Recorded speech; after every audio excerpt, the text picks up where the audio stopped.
wa qurratu uyunil akhyar fi syarhi jawami'il akhbar karya Syekh Abdurrahman bin Nasir As-Sa'di rahimahullahu ta'ala. Ya, pada pertemuan sebelumnya kita sudah masuk hadis ke-3, yaitu hadis dari Tamim Ad-Dari. Hadisnya kita baca lagi secara singkat. An Tamim, berkata Syekh Abdurrahman bin Nasir As-Sa'di rahimahullah, an Tamim Ad-Dari radhiyallahu anhu qala Rasulullah sallallahu alaihi wasallam ad-dinun nasiha, ad-dinun nasiha, ad-dinun nasiha. Qalu liman ya Rasulullah? Qal lillahi wa li kitabihi wa li rasulihi wa li a'immatil muslimina wa 'ammatihim. Rawahu Muslim. Dari Tamim Ad-Dari, semoga Allah meridhoinya, ia berkata, Rasulullah sallallahu alaihi wasallam bersabda, agama itu adalah nasihat. Agama adalah nasihat. Agama adalah nasihat. Mereka bertanya, untuk siapa wahai Rasulullah? Jadi bisa diterjemahkan nasihat, bisa diterjemahkan ketulusan. Maka beliau pun menjawab, untuk Allah, kitabnya, rasulnya, dan pemimpin kaum muslimin dan kaum muslimin secara umum. Hadis riwayat Muslim. Nah, ini kita sudah mulai membahas hadis ini. Nabi mengulang perkataan agama itu adalah nasihat, agama itu adalah nasihat, agama itu adalah nasihat, untuk menunjukkan pentingnya. Nabi, kebiasaan Nabi kalau berkata mengulang sampai 3 kali, itu menunjukkan pentingnya apa yang disampaikan. Ini kebiasaan ya Nabi ya. Dan kita pun saya yakin begitu.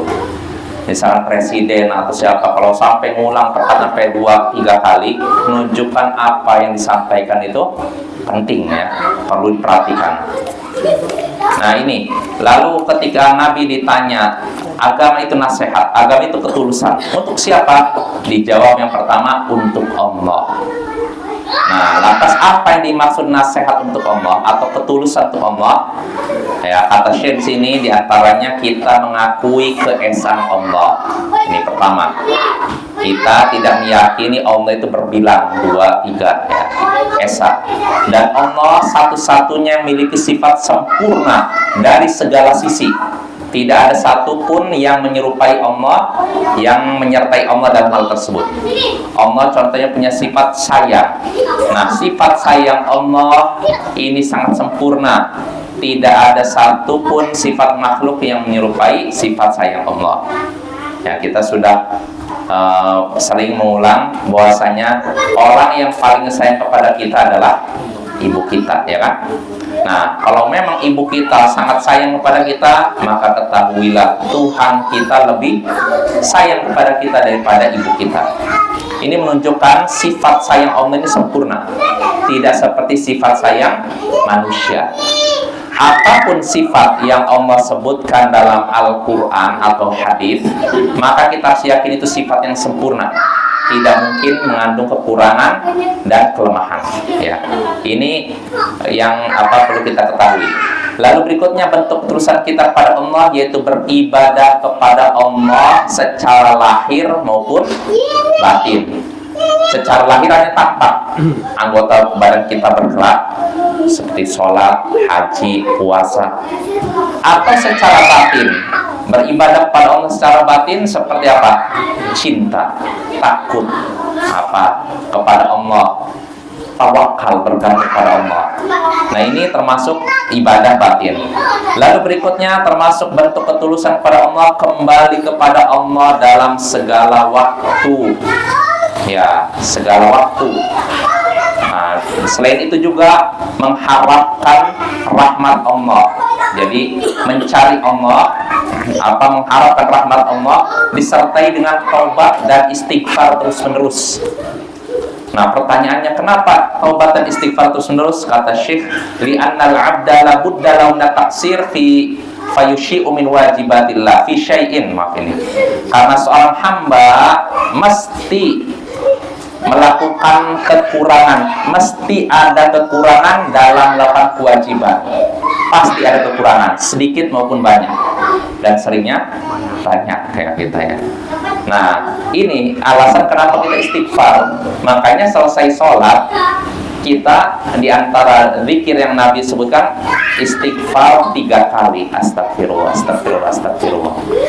Nah, ini menunjukkan kenapa selesai sholat malah istighfar. Harusnya kan alhamdulillah.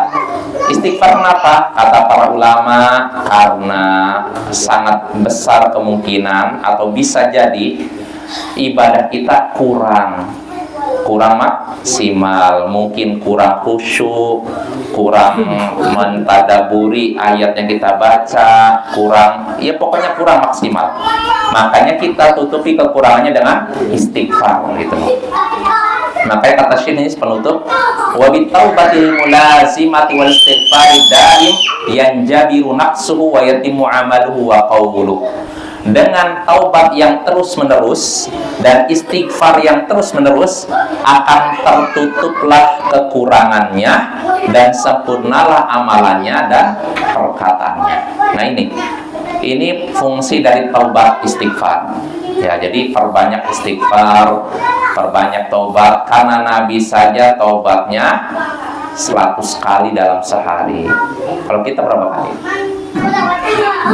Kadang nggak taubat malah. Padahal dosa kita banyak, tapi kita jarang taubat. Nabi aja taubat sekali ya. Dalam hadis lain sebutkan lebih dari 70 kali. Nggak ada pertentangan. Mau lebih dari 70 kali dan 100 kali nggak ada pertentangan. Intinya banyak bertobat beliau. Padahal dosa beliau sudah diampuni oleh Allah. Tapi itulah bentuk syukur Nabi kepada Allah ya. Beliau beribadah, banyak istighfar, tobat dan semacamnya. Nah, itu nasihat untuk Allah atau ketulusan kepada Allah. Ya, tadi semua adalah bentuk ketulusan kita kepada Allah. Lalu yang kedua, ketulusan kita kepada kitab Allah. Seperti apa? Kata Syekh Abdurrahman bin Nasir As-Sa'di rahimahullah, wa amman nasihatu li kitabillah fa bihifdhihi wa tadabburihi wa ta'allumi alfadhihi wa ma'anihi wal ijtihadi fil amali bihi fi nafsihi wa fi ghairihi. Adapun ketulusan kepada kitab Allah, yaitu kepada Al-Quran, yakni dengan menjaganya, mentadaburinya, mempelajari lafal-lafalnya dan maknanya, dan bersungguh-sungguh dalam mengamalkannya, baik terkait dengan diri sendiri maupun kepada orang lain. Nah, ini bentuk ketulusan kita kepada kitab Allah, yaitu pertama menjaganya. Menjaganya bisa dengan dihafal ya, atau dengan senantiasa membacanya. Nah, jadi bentuk penjagaan kita kepada Al-Quran, Bapak, yaitu dibaca. Kalau bisa dihafal lebih bagus ya, tapi minimal dibaca. Jangan sampai Al-Quran penuh dengan debu. Karena apa? Gak pernah disentuh. Ada ungkapan yang bagus saya membaca di internet, debu yang menutupi Qur'anmu adalah debu yang menutupi hatimu. Kurang lebih begitulah. Artinya ketika kita dapati Al-Quran itu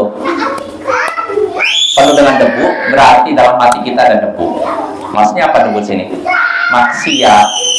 Berarti kita selama ini melakukan maksiat, dosa, sehingga tidak sempat membaca Al-Quran. Nah, maka sini penting ya, kita membaca Al-Quran. Itu salah satu bentuk penjagaan kita kepada kitab Allah. Selain menghafal, membaca. Lalu pertanyaannya, apakah cukup membaca? Tidak.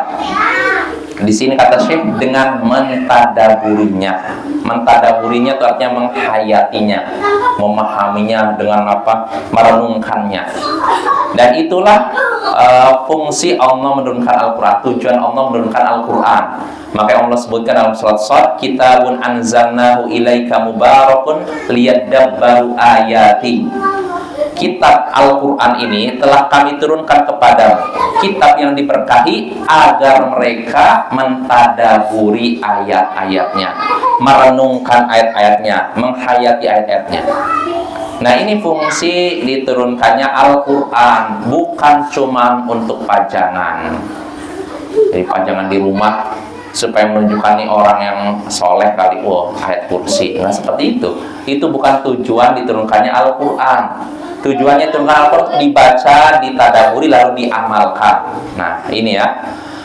Lalu berikutnya, salah satu bentuk ketulusan kita kepada kitab Allah selain menjaganya, mentadaburinya, menghayatinya, mempelajari lafal-lafalnya. Maksudnya apa nih? Ya mempelajari cara bacanya. Maka seorang muslim harus mempelajari cara membaca Al-Quran ya. Tidak pantas seorang muslim tidak mau mempelajari cara membaca Al-Quran ya, kecuali kalau dia tinggal di suatu tempat yang tidak ada pengajar Al-Quran, ya mungkin wajar lah ya, mungkin di pedalaman pelosok yang nggak ada ustadz dai, dia nggak bisa baca Quran aja. Tapi kalau di tengah kaum muslimin ada dai, ada ustadz, ada buya, ada kiai yang bisa ngajar, maka hendaknya dia mempelajari cara baca Al-Quran ya. Minimal lagi kalau memang benar-benar waktu tidak ada, mungkin karena memang harus mencari dunia, minimal bacaan-bacaan yang kita baca dalam sholat, terutama Al-Fatihah. Al-Fatihah ini, Al-Fatihah surat pendek lah, minimal Al-Fatihahnya ini yang paling penting nih. Jangan sampai kita baca Al-Fatihahnya salah, karena kalau baca Al-Fatihah salah, sholatnya salah. Al-Fatihah ini rukun sholat. Kalau rukun sholatnya tidak terpenuhi, sholatnya tidak sah ya. Maka Bapak penting kita mempelajari cara membaca Al-Fatihah yang benar ya. Jangan sampai kita terjatuh dalam khotok jali, kesalahan yang jelas. Jadi ada dua baca kesalahan dalam baca Al-Quran. Ada khotok jali, lahan jali istilahnya, kesalahan jelas, sama lahan khofi, kesalahan yang samar.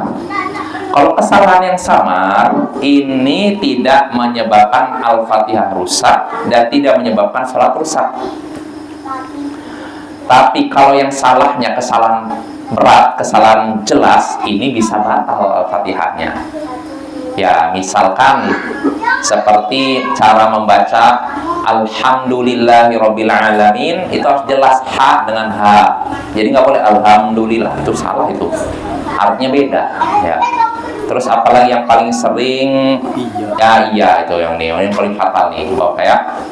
Iyyaka na'budu wa iyyaka nasta'in. Hanya kepadamu kami beribadah dan hanya kepadamu kami mohon pertolongan. Nah itu kalau ya-nya ditekan, dan ini yang benar. Tapi ada orang yang bacanya iyyaka na'budu wa iyyaka nasta'in, ini artinya fatal sekali, salah sekali. Karena kalau tanpa ditekan, iyaka artinya cahaya matahari. Na'budu beribadah, berarti kami beribadah kepada. Nah ini bahaya ini. Kalau seorang mengucapkan ini dengan sengaja, konsekuensinya bukan sholatnya batal, Islamnya batal. Iya tidak? Boleh kita nyatakan kami beribadah pada cahaya matahari, boleh? Nggak boleh. Kalau bercanda sama, batal Islamnya, apalagi serius. Nah maka hati-hati nih, penting belajar Al-Fatihah, cara baca Al-Fatihah yang benar seperti apa. Ya minimal jangan terjatuh pada kesalahan yang fatal. Kalau kesalahan yang khofi, yang samar, ini masih masih sah lah, masih dimaklumi dan tidak merusak sholat. Ya contohnya misalkan ini yang ringan Bapak ya, yang samar. Artinya yang samar ini tidak merusak Al-Fatihah, tidak merubah arti. Tapi kalau kesalahan yang jelas ini merubah arti. Seperti tadi, iyyaka na'budu wa iyyaka nasta'in, tidak ditekan ya-nya. Ini batal Al-Fatihah, ini batal sholatnya. Nah, tapi kalau yang lahan khofi, kesalahan yang samar, yang kecil istilahnya, ini tidak membatalkan Al-Fatihah, tidak membatalkan sholat. Contohnya seperti yang sering kalau kita dengar, ada orang baca lamnya mantul, padahal huruf lam bukan huruf yang mantul, iya tidak? Nah, kalau yang mantul tuh jim, dal, kul huwallahu ahad. Nah itu, tapi kalau kul itu keliru, tapi tidak merubah arti. Artinya Al-Fatihah masih benar, sholatnya masih sah. Tapi kalau yang sudah berubah arti, itu Al-Fatihahnya rusak, sholatnya pun rusak, tidak sah. Ya, jadi contoh-contohnya mungkin kalau mau disebutkan ada lah. Alhamdulillah. Ini parah sekali. Kalau Alhamdulillahirabbil alamin, segala puji bagi Allah Tuhan semesta alam. Tapi kalau hanya dipanjangkan Alhamdulillah, artinya apakah segala puji bagi Allah Tuhan semesta alam? Sama artinya. Yang satu pernyataan, satu pertanyaan. Nah, ini hati-hati nih. Terus mana lagi? Ya kurang lebih begitulah Bapak ya. Mungkin kalau kita mau rinci itu di pelajaran tajwid dan semacamnya ya. Jadi dia belajar tajwid juga dianjurkan ya. Sebenarnya yang paling penting bukan dengung-dengungnya sebenarnya. Dengung atau dibaca 2 harokat 3 harokat, tapi makhrajul hurufnya. Nah, cara mengeluarkan hurufnya harus sesuai, tidak boleh meleset ya. Adapun panjang pendeknya secara fitrah orang Arab seperti apa tadi, iyyaka na'budu wa iyyaka nasta'in, orang Arab ditekan. Cuma mungkin karena sudah berbaur dengan orang ajam, orang non Arab, sebagian lidah orang Arab jadi terpengaruh. Mungkin tidak? Mungkin. Sampai orang Indonesia nih. Orang Indonesia lama di Amerika. Gaya ngomongnya gimana? Berubah nggak? Ya contohnya Pak Habibie itu kan udah lama di Jerman kan. Kalau nyebut R itu jadi L, saya dengar tuh. Jadi kayak orang bule ngomongnya gitu. Karena saking lamanya di luar negeri, karena ngomong bahasa Indonesia, vokal hurufnya itu berubah. Jadi seperti orang bule. Yang seperti ini mungkin kan? Nah begitu pula orang Arab. Bisa jadi karena udah berbaur sama orang non-Arab, jadi lidahnya kayak lidah non-Arab gitu. Maka harus belajar lagi seperti ini. Belajar tajwid, belajar makharijul huruf ya. Nah ini ya, ini salah satu bentuk nasihat kepada kitab Allah atau ketulusan kita kepada kitab Allah, yaitu menghafalnya, menghayatinya, mempelajari lafal-lafalnya, cara bacanya, dan mempelajari maknanya. Apa maksud mempelajari maknanya? Belajar apa? Tafsir Al-Quran. Dan ini juga penting, jangan sampai kita bisa bacanya fasih tapi nggak ngerti apa yang kita baca. Jadi kita harus perlu belajar tafsir supaya kita paham apa yang kita baca. Dan Bapak-bapak, kalau kita paham apa yang kita baca, kita bacanya nikmat. Ketika dengar imam, walaupun bacanya panjang, rasanya nikmat ini. Kita bisa menghayati. Kadang bisa nangis ketika dengar imamnya baca gitu. Tapi kalau tidak paham apa yang dibaca imam, bacanya pendek aja serasa panjang sekali. Ya tidak? Itu subhanallah. Tapi kalau orang yang tahu tafsir Al-Quran, paham apa bahasa Arab, yang paham apa yang dibaca imam, walaupun bacanya panjang serasa pendek. Nah ini pentingnya kita juga belajar bahasa Arab nih ya. Bahasa Arab yang minimal, kalau bahasa Arab tidak mungkin tafsirnya lah. Kita tahu yang kita baca itu artinya apa. Itu sudah ada buku tafsirnya. Dan zaman sekarang untuk cari buku tafsir sudah mudah, terjemahannya sudah banyak. Tinggal kesungguhan kita saja dalam bacanya. Kadang gini, fasilitas sudah lengkap, seringnya kita malas. Tapi kalau ulama terdahulu fasilitasnya terbatas, mereka semangat. Memang begitu mungkin ya, udah kayak semacam sunatullah kali ya. Kalau makin terbuka dunia, cenderungnya kita malas, ya nggak? Tapi kalau dunia sempit, kita cenderungnya rajin. Ya, para ulama terdahulu begitu. Untuk mendapatkan satu hadis, kadang sampai berjalan 1 bulan. Sekali dapat, nempel sampai seumur hidup. Kita setiap hari dengar hadis, hilang terus. Masuk telinga kanan, keluar telinga kiri. Ya tidak? Ya ini ya, karena mungkin makin mudah mendapatkan sesuatu, makin cepat hilangnya. Tapi makin sulit mendapatkan sesuatu, makin sulit hilangnya. Nah itu udah kayak semacam ya apa ya, istilahnya hukum alam istilahnya atau apa gitu. Segala sesuatu yang susah didapatkan biasanya nempelnya lama. Tapi kalau yang mudah hilang. Ya, jadi makanya kalau kita perhatikan zaman sekarang kan untuk belajar agamanya kadang nyantai sambil ngopi, lihat apa ya. Nanti setelah dengar ditanya, tadi kamu dengar ceramah apa? Apa ya? Nggak tahu Pak. Karena mudahnya fasilitas begitu. Tapi kalau zaman dahulu harus berjalan jauh. Sampai berjalan, sampai menghabiskan biaya, menghabiskan tenaga. Sekali dengar langsung nempel. Nah ini ya, ini berkahnya para ulama terdahulu ya, mencari ilmu walaupun dengan fasilitas terbatas, tapi Allah berkahi usaha mereka sehingga akhirnya apa, ilmu menempel di hati dan kepala mereka.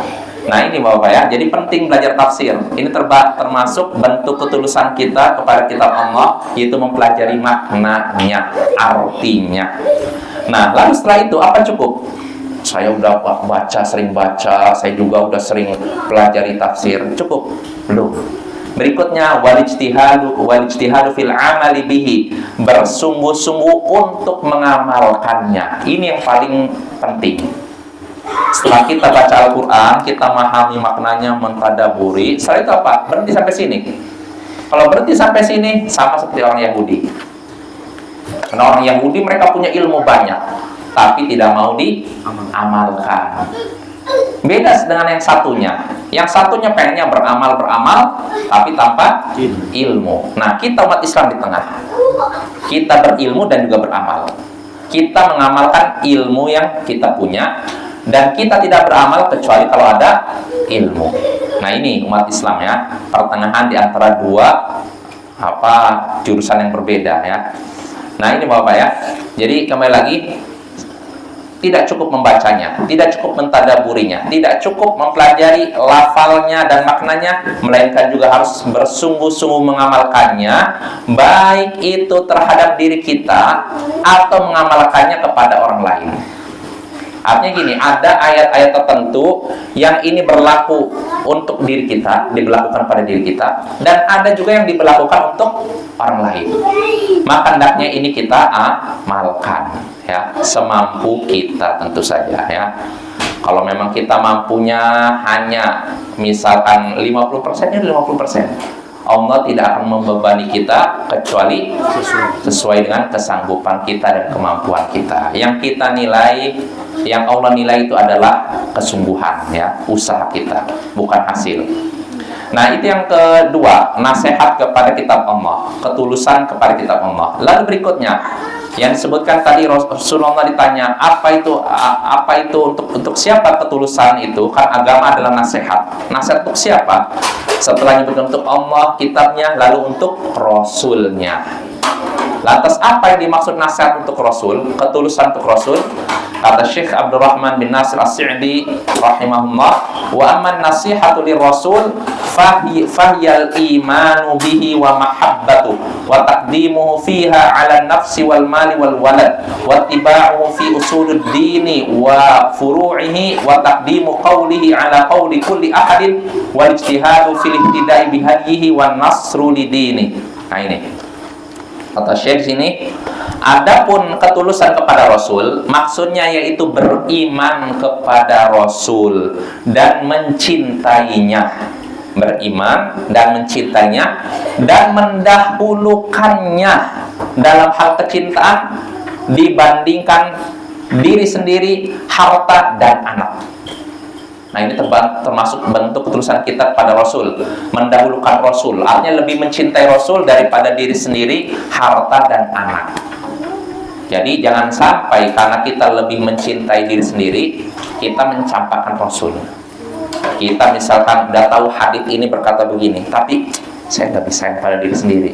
Nah ini namanya nggak tulus kita, bukan tulus, tidak tulus kita kepada Rasul. Atau kita lebih mendahulukan, lebih mencintai harta kita dibandingkan Rasul, atau lebih mencintai anak kita daripada Rasul. Nah ini juga hati-hati ya, Bapak ya. Ya contohnya kalau misalnya anak gimana ya? Seperti misalkan ya apa contohnya? Apa yang paling mudah? Mendahulukan anak, cinta anak daripada cinta Rasul. Jilbab. Oh jilbab ya. Itu dalam Al-Quran ya. Nggak, contohnya dalam hadis apa? Ada perintah dalam hadis yang mungkin seorang nggak usah pakai hadis, lebih cinta pada anak. Apa contohnya? Yang mudah diingat ya, apa ya? Apa contohnya? Tidak memukulnya ketika sholat. Oh iya, bisa. Nah, oh iya. Jadi dalam hadis, muru auladakum bis-shalat wa hum abna'u sab'i sinin wadribuhum 'alaiha wa hum abna'u 'ashrin wa farriqu bainahum fil madaji'. Nah ini penting nih. Kata Nabi sallallahu alaihi wasallam, perintahkanlah anak kalian untuk sholat ketika mereka berusia 7 tahun. Dan pukullah mereka kalau mereka tidak mau sholat ketika mereka berusia 10 tahun. Dan pisahkanlah mereka ranjang mereka. Nah ini 3 perintah. Pertama, nyuruh sholat. Kalau anak sudah usia 7 tahun, sholat. Walaupun sholat sebenarnya belum wajib. Sholat. Jangan sampai kasihan anak ini, dia pengen main, dia ini pengen menghabiskan waktu masa kecilnya untuk main. Janganlah, sholat nanti aja kalau udah dewasa. Nah ini berarti lebih mencintai anak daripada Nabi kan. Nah, nggak boleh seperti ini. Lalu pukullah dia ketika sudah usia 10 tahun. Nah ini juga termasuk perintah Nabi. Kalau misalkan anak sudah 10 tahun, kalau 7 tahun, nak sholat nak, nantilah pengen main, ya sudah, jangan diapa-apakan. Masih 7 tahun, yang penting disuruh dulu. Nanti 8 tahun, nak sholat nak, nantilah, nih biarkan. Yang penting udah disuruh nih. Nanti kalau udah 10 tahun, nak sholat nak, nggak mau sholat, nah gitu. Dipukul, pukulannya bukan pukul tininju tapi pukulan tidak membekas, negur, sholat kamu. Nah ini ya, ini kalau udah usia 10 tahun. Lalu perintah untuk Nabi, pisahkanlah ranjang mereka. Nah ini juga termasuk nih. Ada sebagian orang dengan alasan sayang sama anak nggak mau pisah ranjang, tidurnya sama orang tua terus sampai udah balik. Nah, berarti dia lebih mendahului mencintai anaknya daripada Nabi. Jangan seperti itu ya, nggak boleh seperti itu, harus pisah ya. Jangan biasakan sampai batas yang sudah diberikan Nabi. Kalau sudah lewat batas, sudah harus pisah ranjang, jangan sama orang tua. Terus bagaimana kalau rumahnya sempit? Nah solusinya ya nggak apa-apa, satu ruangan tapi jangan satu ranjang.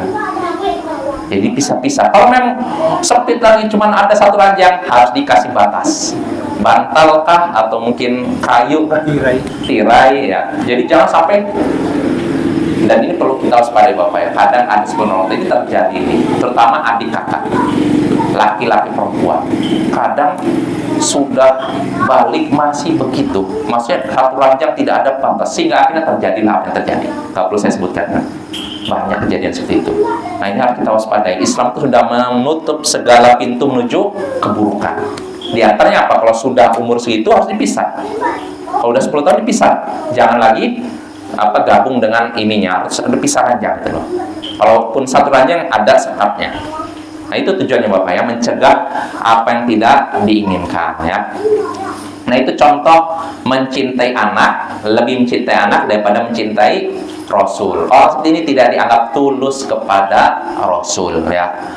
Nah lalu berikutnya, salah satu bentuk ketulusan kita pada Rasul, mengikuti Rasul dalam masalah pokok agama dan cabangnya. Artinya dalam masalah akidah dan ibadah. Jadi ngikutin Rasul bukan cuma dalam ibadah saja, akidahnya nggak mau, nggak bisa begitu.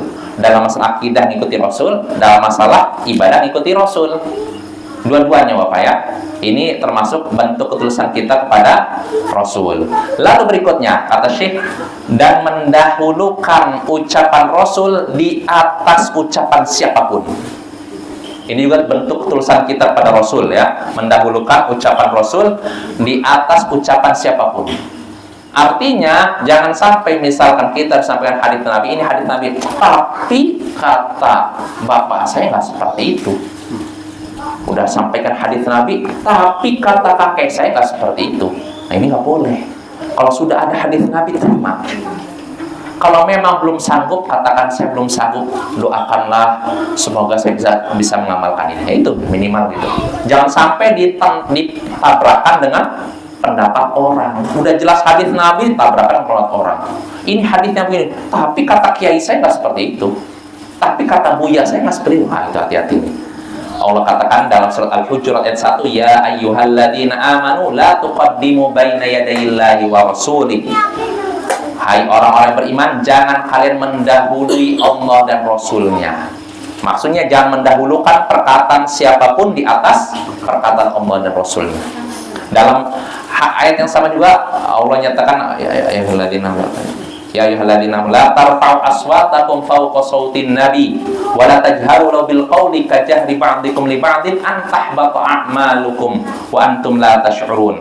Hai orang-orang beriman, jangan kalian mengangkat suara kalian di atas suara Nabi, dan jangan kalian mengeraskan suara kepada beliau sebagaimana kerasnya suara sebagian kalian kepada sebagian yang lain. Kenapa? Karena akan batal amal kalian tanpa kalian sadari. Jadi kalau kita mengeraskan suara nih, misalkan ada orang manggil fulan, ya Rasul. Nah, ini Rasul memanggilnya misalnya volumenya sampai 5, jawabnya 7. Ini bisa batal amal kita. Kalau sengaja ya, mengeraskan suara kita di hadapan Rasul. Nah, kalau mengeraskan suara kita di atas suara Rasul, amalan akan batal kan? Maka pertanyaan, kalau mendahulukan pendapat orang di atas pendapat Rasul, bagaimana? Lebih parah lagi. Udah sampai ini hadis Nabi, tapi kata kiai saya nggak begitu. Waduh, parah sekali. Ini hadisnya, tapi kata ustaz saya nggak begitu. Wah, hati-hati. Sudah jelas di hadapan dia hadis Nabi dan hadisnya sahih dalam Sahih Bukhari, ditolak. Bahkan ada sebagian orang yang katakan, saya lebih percaya ucapan dokter kafir daripada hadis ini. Tapi hadis ini ada dalam Sahih Bukhari. Walaupun dalam Sahih Bukhari, letakkan saja di kakimu. Na'udzubillah min dzalik. Iya, berarti dalam hatinya ada penyakit. Dia lebih percaya ucapan dokter kafir daripada hadis Nabi. Hadis ini maksudnya hadis tentang ini Bapak ya, apa? Kalau ada lalat nempel di sebuah bejana sempat minum, celupkanlah lalu buang lalat itu. Nah, kenapa? Karena di satu sisinya ada penyakit, di sisi lain nawarnya. Ini hadis ini sahih dalam Sahih Bukhari. Tapi ada seorang cendekiawan muslim dalam tanda kutip berkata, saya lebih percaya ucapan dokter kafir daripada hadis ini. Karena kata dokter kafir lalat tuh jorok apa. Saya lebih percaya mereka daripada ini. Ini dalam Sahih Bukhari, walaupun dalam Sahih Bukhari, letakkan di kakimu. Artinya tetap tinggalkan. Na'udzubillah min dzalik. Dia lebih percaya ucapan dokter kafir daripada sabda Nabi Sallallahu Alaihi Wasallam. Ya, kita mohon kepada Allah jangan sampai kita jadi orang model begitu apa ya. Nah, itu tentang mendahulukan termasuk bentuk nasihat kepada Rasul, ketulusan pada Rasul, mendahulukan perkataan beliau di atas perkataan siapapun. Lalu berikutnya wal ijtihadu fil ihtida'i bihadihi wan nasru lidinihi, bersungguh-sungguh untuk mengambil petunjuknya dan menolong agamanya. Artinya Bapak, kalau memang ada hadis Nabi, sunnah Nabi, hendaknya kita mempraktekkan semampu kita, bersungguh-sungguh. Makin sering, makin kuat kita memegang sunnah Rasul, maka makin Allah cintai.